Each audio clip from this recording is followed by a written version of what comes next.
toi aussi tu veux prendre soin de toi, prendre soin de ta santé mentale, développer et nourrir un amour envers toi-même, tu es clairement tombé sur la bonne vidéo. Car je vais te proposer 10 choses, 10 manières de prendre soin de toi au quotidien. Bon, en réalité, tu le verras, il y en a 11, je t'en ai rajouté un à la fin. Et ces 10 choses que je vais te proposer, pour la plupart, ne durent pas plus de 10 minutes. Et sache que tu es la personne avec qui tu restes H24. Depuis ta naissance et jusqu'à la fin, tu étais, tu es et tu seras H24 avec toi-même. Donc 10 minutes pour prendre soin de toi au quotidien, honnêtement, c'est pas grand-chose et tu mérites bien plus. Mais bon, je comprends, on a notre vie, on a des responsabilités qui nous sont imposées parfois, donc je comprends qu'on n'ait pas forcément toujours le temps. Et c'est donc justement la raison pour laquelle je te partage aujourd'hui cette vidéo. Et si tu me connais pas, si c'est la première fois que tu me vois, je m'appelle Cyrielle et sur cette chaîne, nous parlons d'amour de soi. Nous parlons de relations et d'épanouissement personnel de manière générale. Donc si ces sujets t'intéressent, n'hésite pas à me suivre. Ah oui, et pour cette vidéo, tu voudras certainement prendre une feuille et un stylo avec toi pour noter ces différents challenges quotidiens que je te propose et ne pas les oublier par la suite. Donc la première chose que l'on veut faire pour prendre soin de soi quotidiennement, c'est justement de planifier des moments dans la semaine consacrés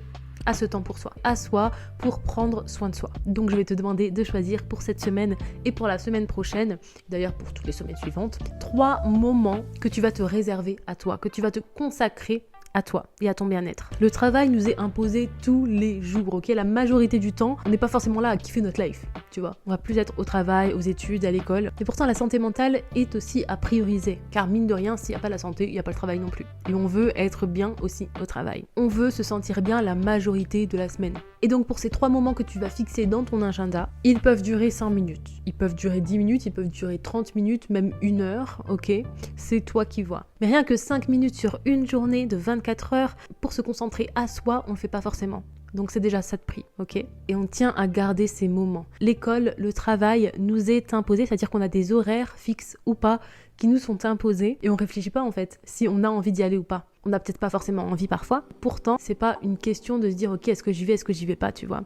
Donc, on veut se réserver, se fixer des horaires pour soi sans les remettre en cause au même titre que l'on remet pas en cause ces horaires du travail, tu vois. On veut pas faire l'impasse sur ces moments. On veut développer, maintenir et garder cette relation saine avec soi-même et ça passe justement par de l'investissement quotidien. Je t'invite donc à regarder ton agenda et identifier les moments justement où tu pourrais te placer ces créneaux horaires, ces plages horaires dédiées à ta relation avec toi-même. Deuxième chose que l'on peut faire pour prendre soin de soi, c'est d'observer et de travailler son discours interne. Tu sais, la voix qui te parle mentalement, par laquelle tu peux te dévaloriser. Au contraire, tu peux également t'encourager. Eh bien, on veut observer son discours interne, observer la manière dont on se parle. Parce que c'est par ce discours interne aussi que tu vas entretenir une relation positive ou négative avec toi-même et développer ou non l'amour que tu as pour toi-même. Donc je t'invite à observer toute cette semaine la manière dont tu vas te parler. Troisième chose que tu peux appliquer pour prendre soin de toi, c'est de lister toutes tes qualités. De lister toutes tes qualités parce que oui, tu en as des qualités. Et je sais que parfois c'est un petit peu difficile de les identifier. On va plus prêter attention à nos défauts qu'à nos qualités. Et pour autant, on en a des qualités et on veut les mettre en avant. On veut mettre en évidence et en toute conscience les qualités par lesquelles nous vivons. Donc prends 10 minutes, une feuille, un stylo et liste toutes tes qualités. Une autre manière de prendre soin de toi est de te dater. Et oui. Et ça rejoint justement le premier exercice que je t'ai proposé, qui est de te réserver un moment où tu passes du temps uniquement avec toi-même, uniquement avec soi. On peut se chouchouter, on peut se cuisiner quelque chose, un repas plus élaboré qu'un repas qu'on a l'habitude de faire. Aller au restaurant seul, aller au cinéma seul. Bref, te réserver un rendez-vous avec toi-même. Ça peut être via aussi de la méditation, ça peut être un atelier peinture, toute activité que tu vas passer avec toi-même et qui te procure du bien. Je vais également te demander d'identifier et de repérer tous les bons moments que tu as passés la semaine dernière, ok? Quelles sont les expériences que tu as vécues, les interactions que tu as pu avoir avec des personnes, les fous rires que tu as pu avoir également, des bons moments comme ça qui t'ont procuré du plaisir, une certaine satisfaction, un plat peut-être que tu as réussi. Bon, je parle beaucoup de cuisine, mais il est midi là, j'ai faim. Donc on veut faire appel ici à sa mémoire et se remémorer les moments, les événements positifs, qu'ils soient plus ou moins grands, plus ou moins importants, durant lesquels on s'est senti bien cette semaine. Sixième chose que je te propose pour prendre soin de toi, c'est de réserver tes 10 premières minutes après le réveil pour t'ambiancer, pour danser. On veut bouger. Son tchoum chakalaka, tchoum chakalaka, tchoum chakalaka, tchoum chakalaka. Oh my God. Pour chanter, pour écouter de la musique qu'on adore, qui nous met dans une bonne ambiance, tu vois, t'as t'as envie de danser. Non mais oui, on veut prendre ce temps pour kiffer, pour juste s'exprimer et se libérer de toutes ces tensions quotidiennes qu'on peut avoir sans même qu'on s'en rende compte. On les accumule comme ça chaque jour et on veut... Et la musique est un bon moyen parce que justement ça te permet d'augmenter ta fréquence vibratoire et de commencer la journée sur une note positive. Donc autorise-toi à danser, à chanter, à kiffer en fait pendant les 10 premières minutes après ton réveil. Chanter si tu veux sous la douche. Donc, en tout cas on veut s'autoriser à se mettre dans un mood qui nous met bien, tu vois. Alors par contre évidemment on ne veut pas tout type de musique le matin. Ok, sache que les premières choses que tu vas faire au réveil vont être les premières informations que ton cerveau va intégrer. Donc, on veut que ces informations soient positives. C'est le but justement d'écouter pendant 10 minutes une playlist de musique positive. Et donc, si on part de ce principe, on veut écouter des musiques qui ont des paroles alignées à nos valeurs. Et c'est parfois pas chose facile, hein, car notre énergie corporelle, mentale, spirituelle va s'imprégner de la fréquence vibratoire de chaque musique que tu écoutes. Donc des paroles et donc du mood, tu vois. Si par exemple on écoute des musiques teintées d'une certaine violence, ici on n'est pas dans de bonnes énergies, hein. C'est pas ce qu'on veut non plus, tu vois. D'ailleurs j'ai une question, est-ce que ça t'est déjà arrivé quand tu étais triste de vouloir écouter de la musique triste et que ça te rendait encore plus triste? Et oui, parce qu'encore une fois, on est tous énergie.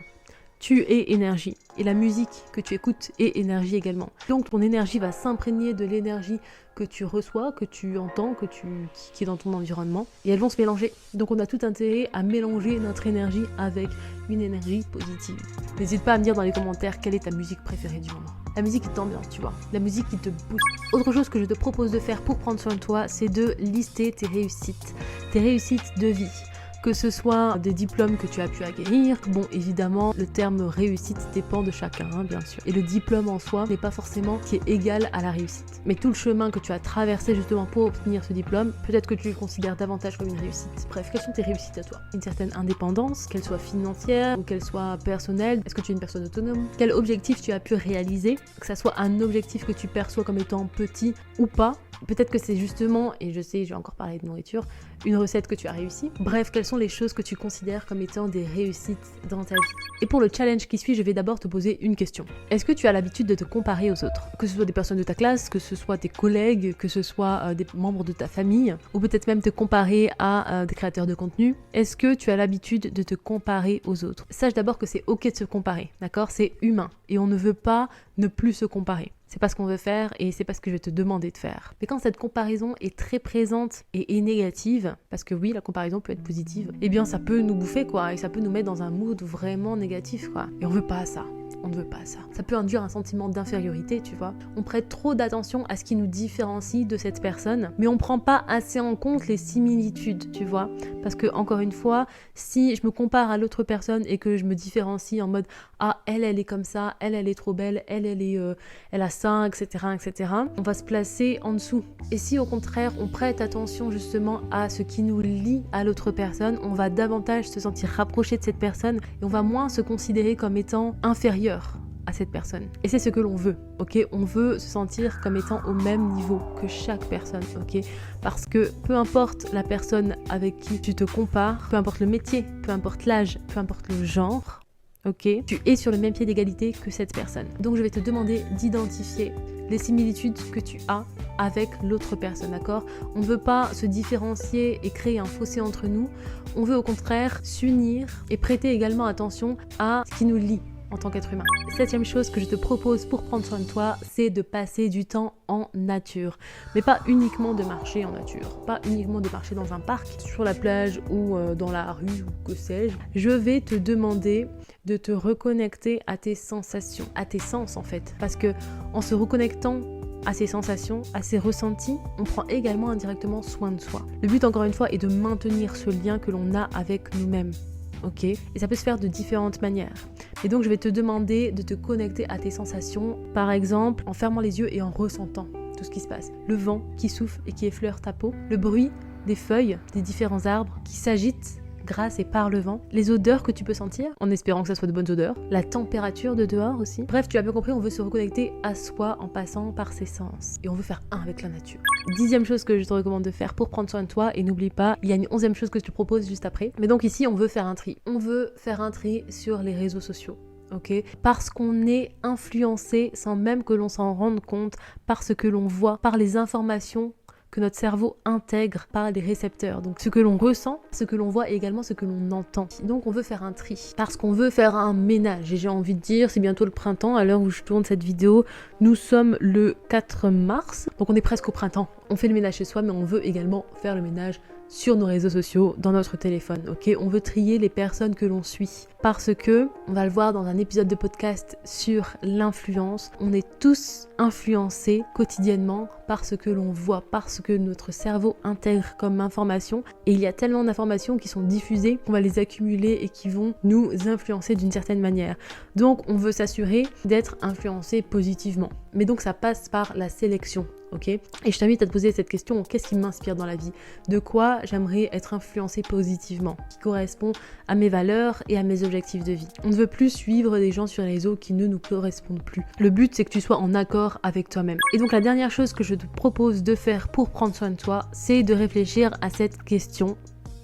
Quelle est l'activité qui me permet de décompresser, qui me permet de relâcher, de me détendre au maximum, une activité dans laquelle je me perds et mes soucis sont mis derrière la porte, tu vois. C'est-à-dire qu'à partir du moment où je fais cette activité, à partir du moment où je réalise cette activité, toutes mes préoccupations sont mises en stand-by, tu vois. Pour te donner un exemple, pour moi ça va être la peinture. La peinture ou toute activité créative dans laquelle je m'évade et j'oublie l'heure qu'il est, j'oublie même parfois de manger. Bon, évidemment quand je me rends compte je mange, hein. Voilà, justement on veut avoir une activité qui nous permet d'être dans notre bulle, tu vois. Une activité ressource. Et si tu ne sais pas quelle activité ça pourrait être, je t'invite à lister toutes les activités que tu aimerais faire, que tu aurais aimé faire un jour, mais que tu n'as jamais fait. Donc tu vas lister comme ça toutes ces choses qui te viennent en tête. Ça peut être un voyage ou l'apprentissage d'une nouvelle langue, ça peut être des cours que tu aurais aimé prendre, de chant, de danse, bref, différentes choses que tu aurais aimé faire idéalement, mais tu n'as jamais vraiment sauté le pas. Je t'invite déjà rien qu'à faire cette liste, ça pourra justement te donner des pistes, c'est-à-dire ok, dans quelle mesure c'est possible de réaliser telle ou telle activité, tu vois. Mais on veut en tout cas s'autoriser à explorer, parce que si on n'explore pas, évidemment, ça va être difficile de trouver cette activité, tu vois. N'hésite pas à me dire si tu aimerais une vidéo similaire, centrée, ciblée sur les relations sociales, les interactions sociales, et donc prendre soin de soi à travers nos relations sociales. C'était Cyrielle, on se revoit vendredi pour une prochaine vidéo, et en attendant, on se retrouve tout de suite dans les commentaires. À très bientôt.